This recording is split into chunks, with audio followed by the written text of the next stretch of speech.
গাড়ি বন্ধ, কোনো গাড়ি এখান দিয়ে চলবে না যতক্ষণ না পর্যন্ত ফরিদ হত্যার আসামিদেরকে ধরা হয়।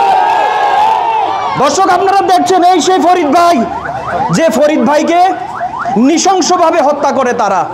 এই ফরিদ ভাই কোনো সাধারণ মানুষ নয়। এই ফরিদ ভাই একটা প্রবাসী পরিবারকে নিরাপত্তা দিত। আজকে সেই প্রবাসী পরিবারের নিরাপত্তাকারীকে যারা হত্যা করেছে, নৃশংসভাবে যারা হত্যা করেছে, তাদেরকে আইনের আওতায় যতক্ষণ না পর্যন্ত আনা হয়, তাদের বিচার যতক্ষণ না পর্যন্ত করা হয়, ততক্ষণ পর্যন্ত এই রাস্তায় কোনো গাড়ি চলতে দিবেন না। আমরা এই প্রবাসীদের রেমিটেন্সের টাকা দিয়ে এই রাস্তা তৈরি করেছি। আজকে সেই প্রবাসীদের পরিবারের নিরাপত্তা যদি আমরা দিতে না পারি, তাহলে এই রাস্তা দিয়ে কেন গাড়ি চলবে? আমরা ফরিদ হত্যার বিচার চাই। দর্শক, আমি এখন আছি কুমিল্লা সদর দক্ষিণ লালমাই এলাকার নাটোপাড়া গ্রামে 1 নং ওয়ার্ডে। গত কয়েকদিন আগে তুচ্ছ ঘটনাকে কেন্দ্র করে একজন ফরিদ ভাইকে, এই ফরিদ ভাইকে নৃশংসভাবে তারা হত্যা করে আজকে পালিয়ে আছে। আমাকে বিভিন্ন মাধ্যমে আমার কাছে ফোন করা হয়, আমি যাতে এই ঘটনা থেকে সরে যাই। আমাকে বিভিন্নভাবে প্রেশার ক্রিয়েট করা হয়। আমি বলেছি আমি সরব না যতক্ষণ না পর্যন্ত আমার প্রবাসী পরিবারের নিরাপত্তা দিতে পারি, ততক্ষণ পর্যন্ত আমি এই প্রবাসী পরিবারের কাছ থেকে আমি দূরে সরে যাব না। নাম্বারগুলো সিলেক্ট করে, কারণ না নাম্বার তারা কি করে বিদেশি নাম্বার দিয়ে ফোন করে, যাতে আমরা এই নাম্বারগুলো ট্র্যাক করতে পারি। আপনারা মনে রাখবেন, আমরা 1,20,00,000 প্রবাসী আজকে প্রবাসে পড়ে আছি শুধু এই বাংলাদেশকে নিরাপত্তা দেওয়ার জন্য। 1971 সালে সেই হানাদার বাহিনীকে প্রতিহত করেছিল মুক্তিযোদ্ধারা, রক্ত দিয়ে এই বাংলাদেশকে স্বাধীন করে এনেছে তারা। সেই স্বাধীন বাংলাদেশকে এখন রক্ষা করছে বাংলাদেশের প্রবাসীরা। আর সেই প্রবাসী পরিবারের উপর হামলা, একজন ইতালি প্রবাসী আজকে শুয়ে আছে, মৃত্যুর সাথে পাঞ্জা লড়ছে। তারা সুযোগ পারলে তো সেই প্রবাসী ভাইটাকে হত্যা করে দিত। তখন কি হতো? তখন আমরা হয়তো বা এমন মানববন্ধন করতাম, কিন্তু প্রবাসী ভাইটার জানের নিরাপত্তা আমরা দিতে পারতাম না।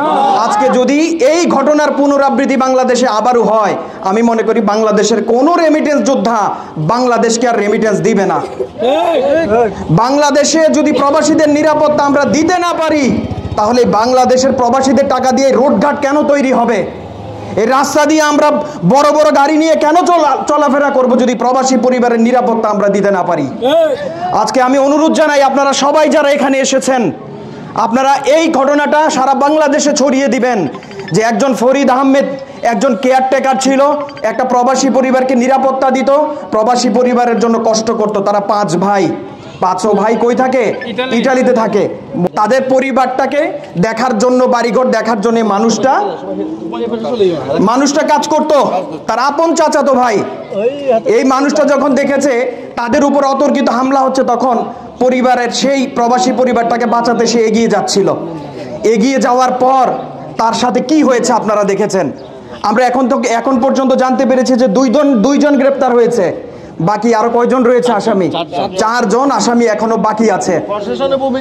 প্রশাসন অনুরোধ জানাই, যদি প্রশাসন ভূমিকা না নেয়, আমরা এই রাস্তা বন্ধ করে দিব। এই রাস্তা বন্ধ করে দিয়ে যতক্ষণ না পর্যন্ত আসামি গ্রেপ্তার হবে, ততক্ষণ পর্যন্ত এই রাস্তা দিয়ে কোনো গাড়ি ঘোড়া চলবে না। আমরা অনুরোধ জানাই, এখনো প্রশাসনের প্রতি আমাদের শ্রদ্ধা, ভালোবাসা আছে। আমরা জানি প্রশাসন কোনোভাবেই প্রলোভিত হবে না। যেহেতু আমাদের চেয়ারম্যান মহোদয় এখানে উপস্থিত আছেন, উনি এই ইউনিয়নের দায়িত্ব নিয়ে রেখেছেন। উনি থাকা অবস্থায় কোনোভাবেই, আমি মনে করি এই যে আপনি বললেন প্রশাসন নীরব, কোনোভাবেই নীরব থাকতে পারে না। লোক ধরে দিয়েছে চেয়ারম্যান মহোদয়, এছাড়া প্রশাসন এখন একটা লোক গ্রেফতার করতে কেন পারে নাই? তাদের ব্যর্থতার কথা, এই কথাটা আপনি বলেন। অবশ্যই আমাদের চেয়ারম্যান সাহেব 2টা ধরে দিয়েছেন, তো বাকি 3টাকেও চেয়ারম্যান সাহেব ধরিয়ে দিবেন এবং আবার প্রমাণ করে দিবেন যে জনপ্রতিনিধি কাকে বলে। দর্শক, আপনারা একটা ঘটনার বিবরণ জানলে অবাক হবেন। এই যে খুনিদের প্রধান ব্যক্তি যিনি বাবা, উনি নাকি একজন মুক্তিযোদ্ধা। বাংলাদেশকে নাকি উনি স্বাধীন করেছেন। তাহলে বলেন, একজন মুক্তিযোদ্ধা পরিবারের সন্তান কখনো তাজা প্রাণ নিতে পারে? তারা তো তাজা প্রাণ নিয়েছিল পাকিস্তানি হানাদার বাহিনীর। তারা এভাবে কেন সহজ সরল মানুষের তাজা প্রাণ নিবে? আমি মনে করি এই সার্টিফিকেট, বাংলাদেশ সরকার যে সার্টিফিকেট দিয়েছে, এটা ভুয়া সার্টিফিকেট। এই ভুয়া সার্টিফিকেট নিয়ে এই অপকর্মকারীকে কোনোভাবেই এই এলাকায় প্রবেশ করতে দিবেন না, কোনোভাবেই এই সার্টিফিকেটের ব্যবহার করতে দিবেন না, কোনোভাবেই এই সার্টিফিকেট ব্যবহার করে যাতে বাংলাদেশের সার্বভৌমত্ব নষ্ট করতে না পারে সেই ব্যবস্থা করবেন ইনশাআল্লাহ। ফাঁসি চাই, ফাঁসি চাই, ফাঁসি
চাই,